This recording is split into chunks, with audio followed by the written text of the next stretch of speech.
ओम नमः शिवाय। नमस्कार दोस्तों, स्वागत है आप सभी का आपके अपने यूट्यूब चैनल खुशहाल ज़िंदगी में।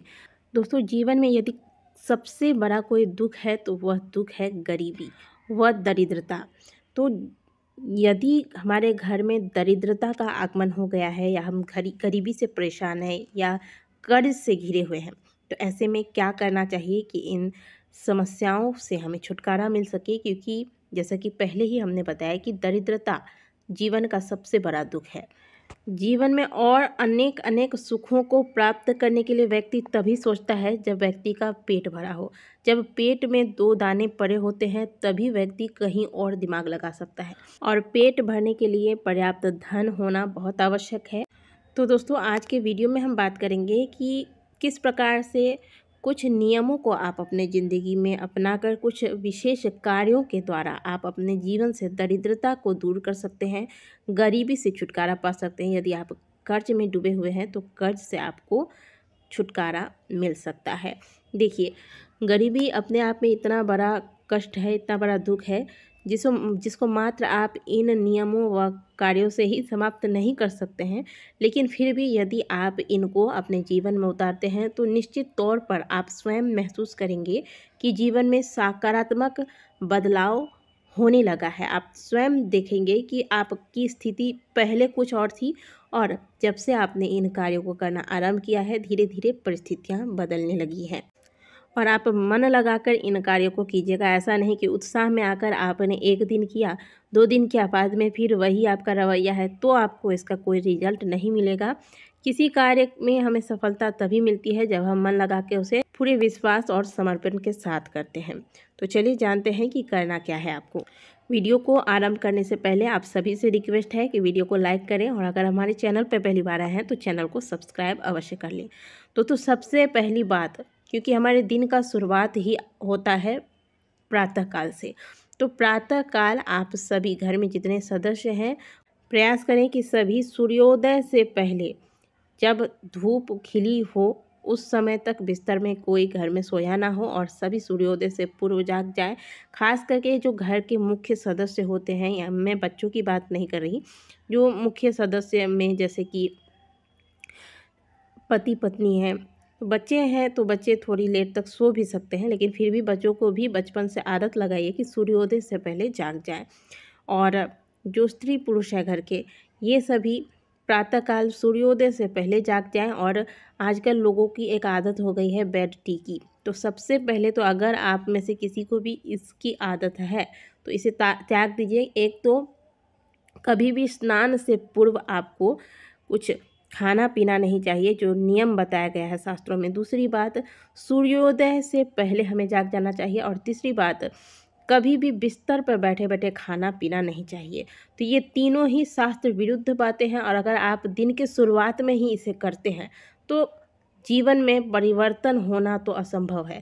तो जीवन में अगर आप परिस्थितियों में परिवर्तन चाहते हैं कि परिस्थितियां बदल कर आपको अच्छे परिणाम मिले, तो उसके लिए परिस्थिति बदलने के लिए हमें स्वयं को भी थोड़ा बदलना पड़ेगा। तो सबसे पहले तो आपको इस बात पर ध्यान देना है कि घर में कोई भी सदस्य सूर्योदय के बाद तक सोया ना रहे, और ख़ास करके जो घर के स्त्री पुरुष हैं उन्हें सूर्योदय से पूर्व जागकर अपनी दिनचर्या को आरंभ कर देना चाहिए, जो भी। और इससे आप स्वस्थ भी रहेंगे। जो लोग देर तक सोते हैं वह कभी स्वस्थ नहीं रहते, तो इस बात का ध्यान रखिएगा। अब दूसरी बात, आप स्क्रीन पर शंख देख रहे हैं। शंख को माता लक्ष्मी के साथ जोड़ा जाता है। माता लक्ष्मी का ही स्वरूप माना जाता है शंख, क्योंकि माता लक्ष्मी और शंख दोनों की ही उत्पत्ति समुद्र से हुई है, और दोनों का परस्पर भाई बहन के समान संबंध है।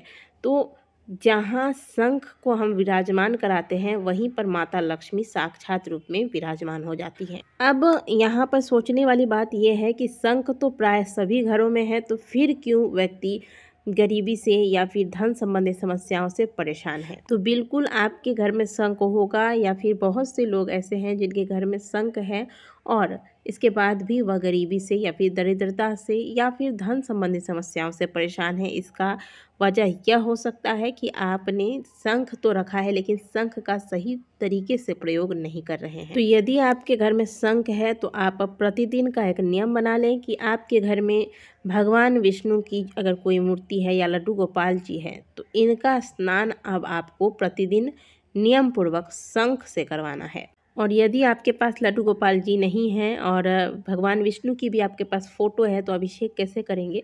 तो अब आप एक कार्य कीजिएगा कि प्रतिदिन तो हम भगवान विष्णु की पूजा करते ही हैं, तो फ़ोटो के स्थान पर संभव हो तो एक पीतल की आप मूर्ति ले लें और नियम पूर्वक प्रतिदिन इसमें जल भरकर भगवान का स्नान इस जल से कराएं। स्नान के बाद शंख में जो जल बच जाता है, इस जल का छिड़काव पूरे घर में आपको करना है। इससे घर में यदि किसी भी प्रकार का दोष, चाहे वो वास्तु दोष हो, पितृ दोष हो या फिर घर में कोई नकारात्मक ऊर्जाओं का बसेरा हो, ये सभी समाप्त होते हैं। तो ये कार्य नियम पूर्वक करें। और दूसरी बात, शंख का प्रयोग करने के बाद कभी भी शंख को ऐसे ही नहीं रखेंगे। शंख को धोने के बाद किसी पात्र में स्थापित करेंगे, डायरेक्ट ज़मीन पर शंख को ना रखें। अगली बात, भगवान के मंदिर में, यानी कि आपके घर में जो आपने मंदिर स्थापित की हुई है, वहाँ पर जितने भी भगवान देवी देवताओं को स्थापित किया है आपने, वहाँ बजरंग बली की एक प्रतिमा या मूर्ति अवश्य होनी चाहिए और प्रतिदिन उनका पूजन करें।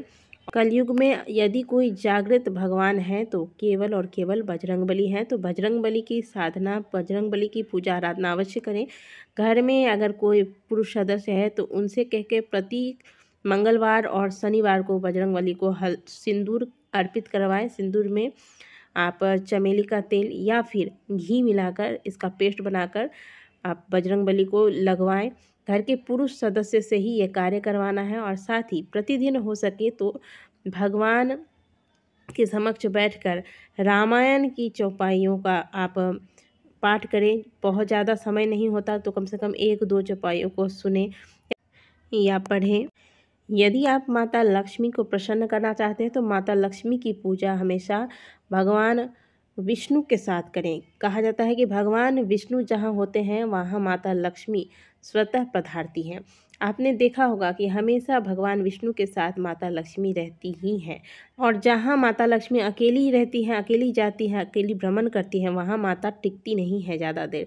इसीलिए अगर लक्ष्मी को टिकाना है तो लक्ष्मी का पूजन लक्ष्मीपति के साथ करें। अब एक बात का यहाँ और ध्यान रखिएगा कि माता लक्ष्मी एक ऐसी देवी हैं, माता को आप केवल पूजा पाठ से प्रसन्न नहीं कर सकते। माता को प्रसन्न करने के लिए आपको साफ सफाई का विशेष ध्यान देना होगा, चाहे वह घर की साफ सफाई हो या फिर अपने शरीर या मन की साफ सफाई हो। आप अपने मन को साफ रखें, अपना जो आपका स्वभाव है इसे नम्र रखें, हमेशा तुनक मिजाज ना रहे, हमेशा लोगों के साथ गुस्से में बात ना करें।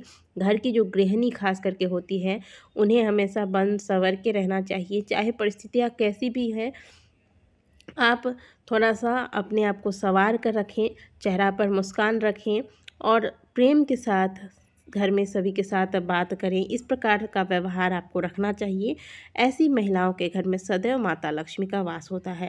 लेकिन यदि आप केवल माता का पूजन किए जा रही हैं लेकिन आपके स्वभाव में विनम्रता नहीं है, हमेशा चेहरे पर आप गुस्सा लिए घूमती हैं, चेहरे पर आपकी कोई मुस्कान नहीं है, हमेशा लोगों से गुस्से में बात करती हैं, झगड़ा करती हैं और अगर आपके वस्त्र फटे व गंदे रहते हैं, आप अच्छे से बाल वगैरह बना के नहीं रखती, तो घर की महिला का इस प्रकार से रहना भी कहीं ना कहीं दारिद्रता को निमंत्रण देता है। आपने सुना होगा कि दारिद्रता देवी ऐसे ही स्थानों पर निवास करती है जहाँ पर गंदगी हो, जहाँ पर बहुत ज़्यादा तनाव की स्थिति हो, लोग प्रेम पूर्वक बात नहीं करते, लड़ाई झगड़ा होता हो, ऐसे स्थानों पर दरिद्रता का वास है। और जहाँ पर घर की साफ सफाई का ध्यान रखा जाता है, प्रेम पूर्वक लोग आपस में बातचीत करते हैं, धार्मिक आचरण किए जाते हैं, ऐसे स्थानों पर माता लक्ष्मी का वास होता है।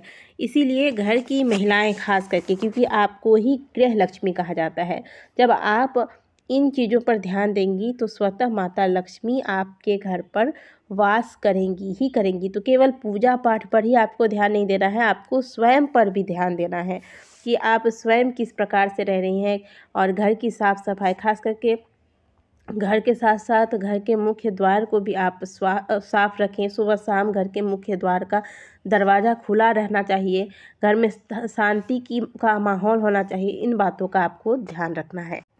अगली बात, कभी भी चाहे परिस्थितियाँ कैसी भी हो, भोजन जो भी आप बनाते हैं वह भोजन स्वयं अकेले नहीं करना चाहिए। ये हमारे शास्त्र हमें बताते हैं कि भोजन कभी भी अकेले नहीं करना चाहिए।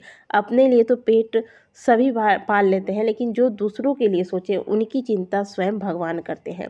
तो जो भी आप भोजन तैयार करते हैं, इनमें से आप कुछ हिस्सा या तो गौ माता के लिए निकाल दें, कुछ हिस्सा कभी कौवों के लिए निकाल दें, कभी कुत्तों को भोजन करा दें, कभी द्वार पर अगर कोई मांगने आ जाए तो उनके लिए एक रोटी रख दिया करें और उनको दे दिया करें। इस प्रकार का आपका स्वभाव होना चाहिए। तो इस बात का भी आपको ध्यान रखना है। जब आप इन चीज़ों का ध्यान रखेंगे, अपने आप को बदलेंगे, अपने लाइफस्टाइल को बदलेंगे, तो आप स्वयं देखेंगे कि धीरे धीरे आपके जीवन में सकारात्मक बदलाव आने लगा है। तो दोस्तों, इन कुछ विशेष कार्यों को अपने जीवन में आपको शामिल करना है, जो आज की वीडियो में मैंने आपके साथ शेयर की है। आशा करती हूँ कि वीडियो आपको अच्छी लगी होगी। वीडियो अगर अच्छी लगी है तो वीडियो को लाइक कीजिएगा, कमेंट बॉक्स में हर हर महादेव अवश्य लिखिएगा।